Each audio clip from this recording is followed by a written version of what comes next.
다이어트 식단하면 저탄고지, 키토제닉에 대한 얘기가 많이 나옵니다. 개인적으로 저는 완벽한 키토제닉 식단을 추천하지 않아요. 제가 매일 다이어트 식단을 컨펌하는 게 수십 개는 됩니다. 1만 시간 넘도록 PT하면서 이 짓을 10년 동안 해왔어요. 솔직하게 말씀드리면 대한민국 사람들한테 키토제닉 식단은 맞지 않습니다. 이유는 본론에서 말씀드릴게요. 오늘은 현실적으로 대한민국 사람들에게 최적화된 다이어트 식단을 말씀드리겠습니다. 지난 시간에 설명했던 6대 영양소에 대해서 모르신다면요, 오늘 내용 조금 어려울 수 있으니까 영상 보시다가 왜 이렇게 해야 되지? 라는 생각이 드시면 이전 영상을 보고 오시기를 권장해 드립니다. 우선 본론에 앞서 다들 추천하는 키토제닉을 왜 비추하는지 말씀드리고 시작할게요. 저탄고지 키토제닉의 핵심은요, 탄수화물을 주 에너지원으로 삼는 우리 몸을 지방을 주 에너지원으로 삼는 몸으로 바꾸는 거예요. 이 키토제닉을 정말 제대로 성공하려면요, 지방이 주 에너지원인 몸 상태인 키토시스 상태가 돼야 됩니다. 그러기 위해선 식단이 엄격하게 지방 70%, 단백질 20%, 탄수화물 10%로 딱 재해야 되는데, 솔직하게 대한민국 사람들이 단백질, 탄수화물 비율을 이렇게 낮게 조절해서 먹기가 정말 쉽지 않아요.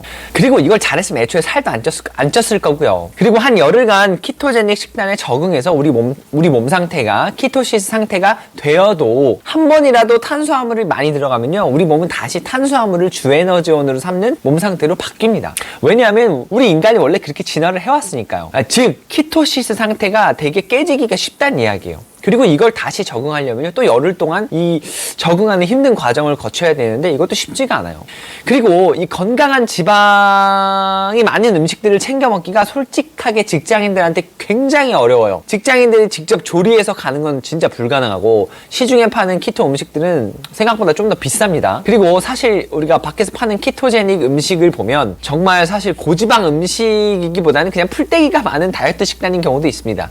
원래 이게 2017년도에 출판된 최강의 식사라는 책에서 데이브 아스프리로 인해 방탄커피, 이런 키토제닉 식단이 되게 유명해지기 시작했는데요. 저자는 실제로 굉장히 엄격한 탄수화물 절제를 행동했어요. 근데 솔직히 대한민국에서 키토제닉 식단을 하면서 엄격한 탄수화물 절제를 한다? 정말 쉽지 않습니다. 이 거의 메인인 음식들이 정말 많아요. 솔직히 음식점 입장에서는 탄수화물이 주 재료인 거를 가공해서 판매하는 게 이렇게 많이 남는 거기도 하고요. 어쨌든 내가 맨날 조리해서 먹는 게 아니면 시중에 파는 음식 또는 이런 가공식품들에서 탄수화물 함량을 정확하게 측정하고 체크해서 먹기가 진짜 어렵습니다. 제가 입이 닳도록 핵심이라고 말씀드리는 게 바로 지속 가능한 식단이에요. 제가 말씀드렸죠, 식욕은 성난 원숭이 같은 왕이라고요. 이걸 컨트롤하기가 진짜 어렵습니다. 그래서 현실적으로 내가 좋아하는 음식군, 싫어하는 음식군을 파악한 뒤에 그 안에서 지속 가능한 식단을 구성해야 하는 게 이 다이어트 성공의 핵심입니다. 오늘은 그 방법을 설명드릴 거예요. 먼저 기억해 주세요. 탄단, 채, 과, 유. 하나, 둘, 둘, 하나, 하나. 탄수화물, 단백질, 채소, 과일, 유제품이라는 뜻이고요. 탄단, 채가 여기서 탄수화물, 단백질은요, 영양소라는 개념보단 식품군을 뜻할 거예요. 그 숫자 하나, 둘, 둘, 하나, 하나는 위 식품군을 내가 영양사도 아니고 일일이 측정해 먹을 수가 없기 때문에 대충 눈대중으로 보는 비율이라고 생각하시면 됩니다. 정리된 이미지 한번 보여드리겠습니다. 자세히 봐볼게요. 앞선 이론 영상에서 6대 영양소에 대한 걸 설명했습니다. 미리 듣고 오시면 이해하시기가 편할 거예요. 자, 탄수화물군, 어떤 음식들이 있을까요? 여러분이 알고 계신 곡물류, 그리고 그 곡물로 만든 것, 밥, 떡, 면, 빵, 과자, 그 외에 단 것들까지 모두 탄수화물군에 속합니다. 이왕 선택해야 한다면 심플한 형태의 탄수화물보다는 복합 탄수화물이 훨씬 더 다이어트 입장에서 좋겠죠. 또 이 6대 영양소의 탄수화물과는 다르게 이게 탄수화물군, 식품군이다 보니까 탄수화물군을 섭취했을 때 6대 영양소에서 탄수화물, 그리고 약간의 식물성 지방들, 그리고 무기질, 비타민을 보충할 수 있어요.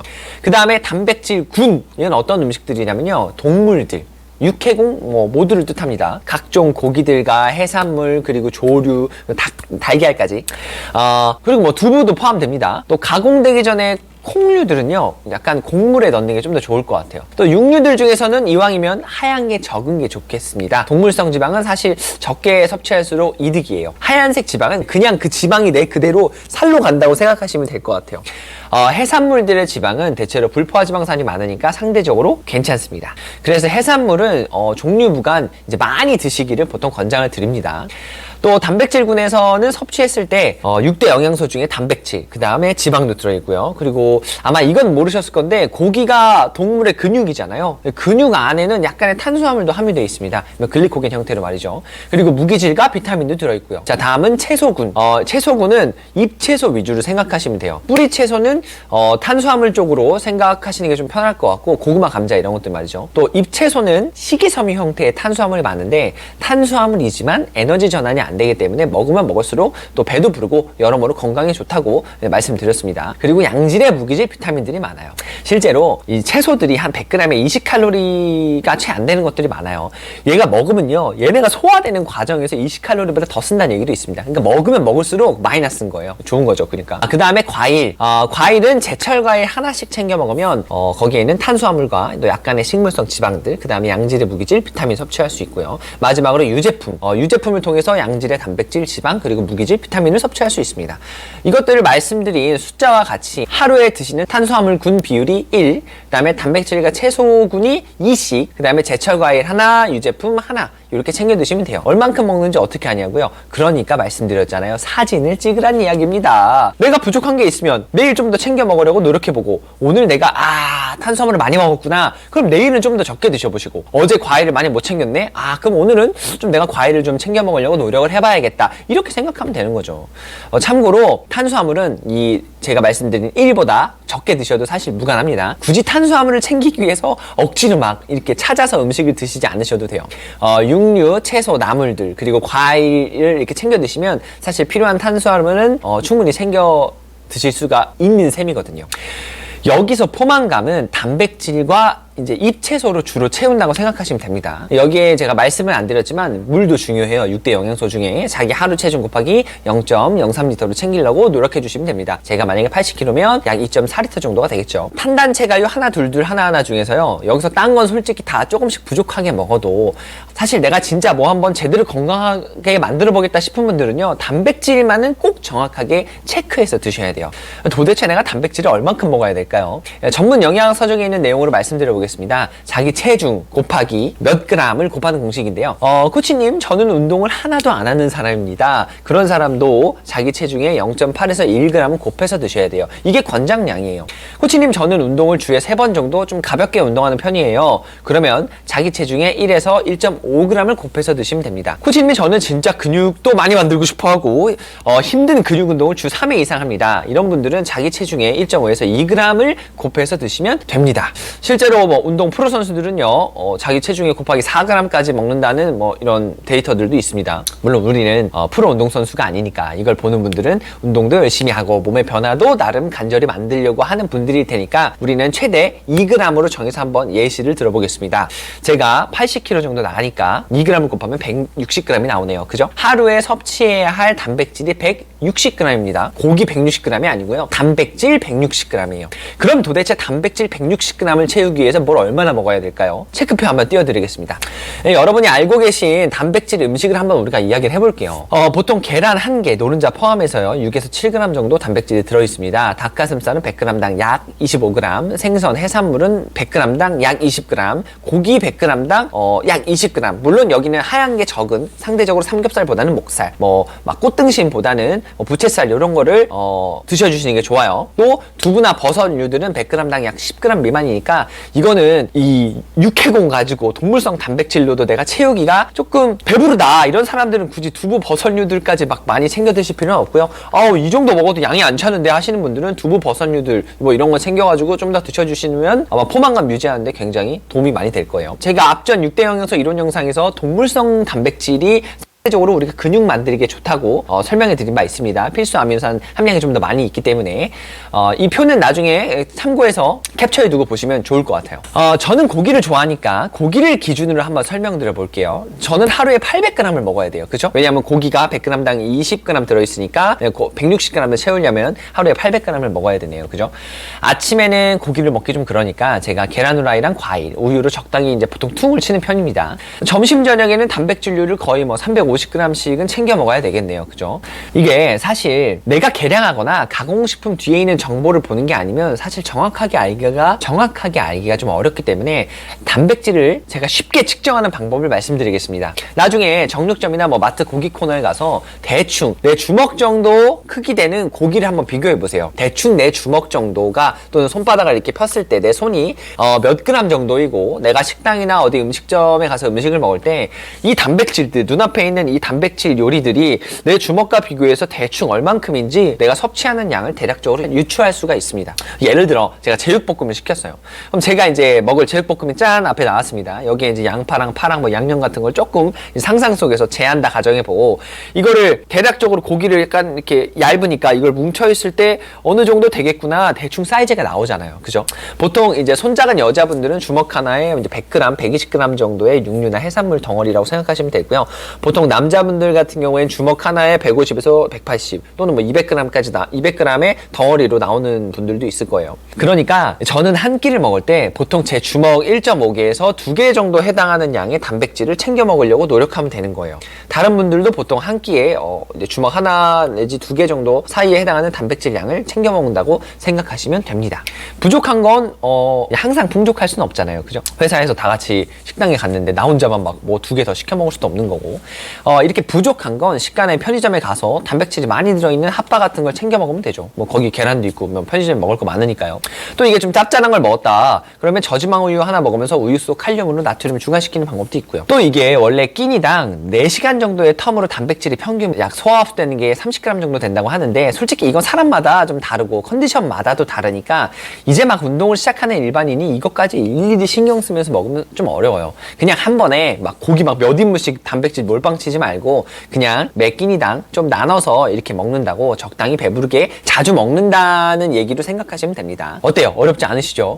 이렇게 단백질을 챙겨서 먹어보려고 하면요 이런 생각이 들 거예요. 이거 너무 많은데? 이거 이렇게 먹어도 되는 건가? 이거 진짜 살이 빠지는 거 맞아? 진짜 충격적이게도 살이 빠집니다. 제가 여지껏 10년 동안 이렇게 가르치면서 한 500분 정도 되는 것 같아요. 거의 주당 1kg씩 감량시켜서 최소 5에서 25kg 가량 다 살이 빠집니다. 실제로 빠져요. 이거를 뭐 증명하거나 하는 거는 방법도 있죠. 근데 실제로 이거를 뭐 진짜 빠지는데 이걸 거짓말을 하는 것도 아니고 참 뭐라 설명해 드려야 될지 모르겠어요. 다만 근육 운동은 꼭 해야 됩니다. 왜냐? 내가 먹는 단백질이 쓰일 때가 있어야 되잖아요. 제가 이 근육을 만드는 게 빌딩을 올리는 거라고 비교를 해드렸었습니다. 건물을 올릴 거예요. 근육을 키우고 싶단 말이에요. 그러면 내가 운동하는 게 공사입니다. 공사를 하고 자재가 있어야 되잖아요. 자재가 있어야 얘가 성장한단 말이죠. 건물이 올라갈 거니까. 근데 만약에 운동을 안 하고 자재만 냈다 갖다 들이부어요. 어떻게 돼요? 폐기물입니다. 그거 못 써요. 그러면 많이 단백질 챙겨 먹어도 얘네가 쓸 때가 마땅치가 않으면 당연히 살로 가겠죠. 그죠? 그래서 약간의 근육 운동도 꼭 해야 되고 그 다음에 약간의 산책도 해야 됩니다. 실제로 단백질 양을 말씀드린 것만큼 챙겨 먹으려고 노력하는 게 배가 불러서 쉽지가 않아요. 얼마나 좋습니까? 다이어트 하는데 배부르게 먹고 맛있는 것도 먹어도 되고 무조건 운동이든 식단이든 지속 가능해야 돼요. 내가 현실적으로 할 수 있는 범위 안에서 지속해야 이 변화가 계속 이어지는 거예요. 아니면은 다이어트 할 때만 바짝 굶거나 뭐 샐러드 먹는다고 하다가 어느 순간 나 좀 3kg 빠진 것 같은데 5kg 빠진 것 같은데 짠! 고생했으니까 먹고 싶은 거 먹을 거 아니에요. 그럼 다시 돌아간단 말이에요. 제가 말씀드리는 게 뭐 갑자기 다 포기하고 뭐 샐러드만 먹으라고 말씀드리는 것도 아니고 뭐 키토제닉처럼 탄수화물 다 버리시고요. 좋은 지방을 챙겨 드셔야 됩니다. 코코넛 오일에 뭐 방탄 커피를 드시고 이게 아니잖아요. 쉽게 얘기하면요. 그냥 드시던 식단에서 탄수화물 양을 줄이고 어떻게 하면 단백질을 제가 좀 더 올릴 수 있을까? 어떻게 단백질을 올리는 좀 메뉴를 선정할 수 있을까? 또는 이런 단백질이 많은 음식을 선택하고 어떻게 하면 잎채소를 좀 많이 챙겨 먹을 수 있을까? 반찬들 많잖아요. 한국인 식단에 이런 채소들을 많이 챙겨 먹으라는 이야기입니다. 제가 즐겨 먹는 식단을 말씀드리면 저는 일이 보통 이제 늦게 끝납니다. 11시, 12시에 끝나면 집에 가서 연어랑 김이랑 뭐 하이트 제로 맥주랑 이렇게 먹습니다. 또 제 최애템 노브랜드 닭꼬치랑 양배추랑 하이트 제로 맥주랑 먹는 걸 정말 좋아해요. 그게 그래도 되냐고요? 문제 없죠. 연어나 닭꼬치들 단백질 원들이고요. 거기에 뭐 김이나 양배추 이렇게 먹는 거 채소랑 해초잖아요. 그죠? 그 다음 하이트 제로 요거 360ml 정도 될 거예요. 그거 18칼로리밖에 안 돼요. 얼마나 좋습니까? 전혀 문제 없어요. 닭꼬치 소스는 어쩌냐고요? 그냥 드세요. 소스가 뭐가 문제냐? 안에 있는 당류와 나트륨이 문제인데 나트륨 제가 다음 시간에 설명을 드릴 거예요. 이런 거 다 이런 거 다 먹으면서 빼는 방법이 있습니다. 다이어트에 뭐 사실 그렇게 치명적인 영향을 주는 것도 아니고요. 나트륨에 칼로리가 있습니까? 뭐가 있습니까? 없잖아요. 그리고 핵심은 그런 소스 어쩌고 저쩌고 신경 쓸 시간에 차라리 단백질을 더 챙겨 먹는 것만 신경 쓰세요. 국물은요? 먹어도 돼요. 국물도 다음 시간에 함께 말씀드릴게요. 그리고 단백질이 생각보다 너무 어려워요, 선생님. 그냥 쉐이크를 때우면 안 될까요? 단백질 쉐이크로 안 됩니다. 처음부터 그런 식으로 단백질을 채우기 위해서 식사라는 건 다 사실 내 삶에 되게 중요한 일들이에요. 근데 그거는 하나도 바꿀 생각을 안 해보고 노력조차 안 해보고 선생님 저 못하겠어요. 단백질 쉐이크로 때우고 싶어요. 안 돼요. 단백질 쉐이크가 문제가 있다는 게 아니라 거기에 의존하면 안 돼요. 제가 그랬죠. 지속하는 게 중요하다고. 평생 단백질 쉐이크 먹을 거예요? 보통 안 그래요. 저도 지금 운동 인생이 한 거의 20년인데 단백질 쉐이크 진짜 거의 안 먹어요. 가끔 생각났을 때 한두 번씩 먹는 거 말고는 진짜 안 먹거든요. 그러니까 거기에 의존할 생각하지 마세요. 정말 제가 노력했는데요, 선생님. 제 업무 특성상 미용사예요. 미용하시는 분들 되게 시간 없거든요. 먹을 시간이 없어. 단백질을 먹어야 되는데 음식을 조차 먹을 시간이 없는 거예요. 그런 분들한테 제가 추천을 해요. 근데 그런 게 아니면 적어도 최소한 탄단체가요 하나 둘둘 하나하나 노력해 보시라고요. 최소한 해보시고 안 되면 댓글 남겨주세요. 제가 컨설팅 해드리겠습니다. 오늘 전체적으로 어렵지 않으셨죠? 제가 그렇게 어려운 내용들을 한 거라고 생각 안 합니다. 근데 듣다가 궁금하신 점 생기면 댓글 달아주세요. 제가 챙겨보면서 답변해 드리도록 하겠습니다. 오늘도 긴 영상 봐주셔서 감사합니다.